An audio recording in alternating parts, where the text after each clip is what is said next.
Hello दोस्तों। चलिए शुरू करते हैं। आज हमारा नया टॉपिक है डेस्कटॉप।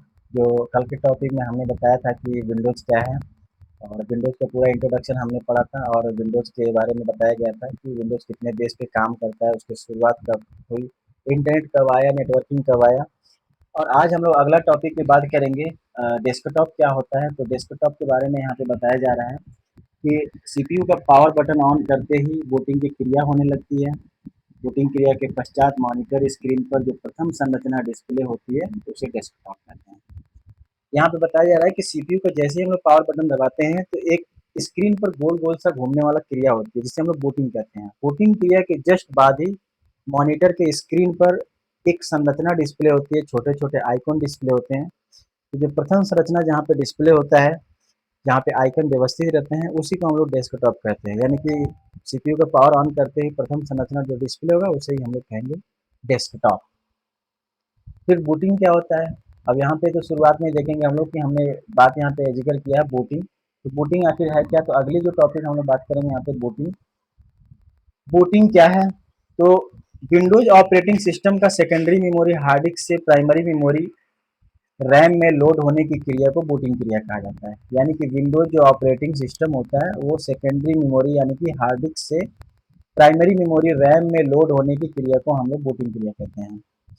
यानी कि मॉनिटर की जब स्क्रीन पर गोल गोल चीज जो संरचना घूमता है, इसका मतलब ये नहीं है कि कुछ काम नहीं हो रहा है, उसके पीछे एक काम होता है।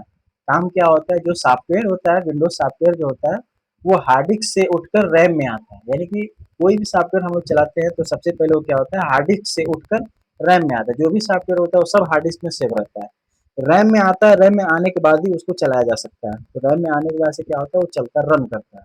तो जो सॉफ्टवेयर होता है वो आता है आपका जो है रैम में, फिर जो है पूरा सिस्टम ऑन हो जाता है और चलने लगता है। भाई जो बहुत सारे लोगों का सवाल ये आता है कि अगर रैम ही ना हो तो फिर क्या होगा? अगर हम कह रहे कि रैम नहीं होगा तो उस कंडीशन में रैम नहीं होने पर सिस्टम ऑन ही नहीं होगा। ऑन करेंगे बस उतने पर ही होल्ड हो जाएगा, लाइट ब्लिंक करेगा लेकिन कुछ चलेगा ही नहीं। रैम का बहुत बड़ा रोल होता है यहाँ पे। कभी कभी होता क्या है कि अगर हम सिस्टम को रीस्टार्ट करें तो फिर क्या होगा, सिस्टम तुरंत शट डाउन होता है, शट डाउन होने के बाद से तुरंत ऑन होता है। तो शट डाउन होना और तुरंत ऑन होना बीच में 2-4 सेकंड का एक गैप होता है। तो यहाँ पे बताया जा रहा है कि बूटिंग जो है स्पेशली दो तरीके का होता है। एक होता है वार्म बूटिंग, एक हो जाएगा आपका वार्म, और दूसरा हो जाता है आपका कोल्ड। वार्म बूटिंग और कोल्ड बूटिंग। वार्म बूटिंग उसे कहते हैं जब हमारा सिस्टम रीस्टार्ट मोड में होता है। सिस्टम क्या होता है, जब जैसे ही हम लोग रिस्टार्ट करते हैं तो सिस्टम क्या होता है, तुरंत बंद होता है और तुरंत अपने आप चालू भी हो जाता है। तो तुरंत बंद होना और तुरंत चालू होने में क्या काम होता है, जो सॉफ्टवेयर होता है वो सीधा रैम से तुरंत हार्ड डिस्क में चला जाता है और हार्ड डिस्क से तुरंत जो है रैम में आ जाता है।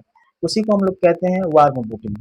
कोल्ड बूटिंग क्या होता है? कोल्ड बूटिंग उसे कहा जाता है, कोल्ड बूटिंग उसे हम लोग कहेंगे जब सिस्टम पूरी तरह से शट डाउन हो जाए या सिस्टम पूरी तरह से ऑन हो जाए, उसे हम लोग कोल्ड बूटिंग कहते हैं।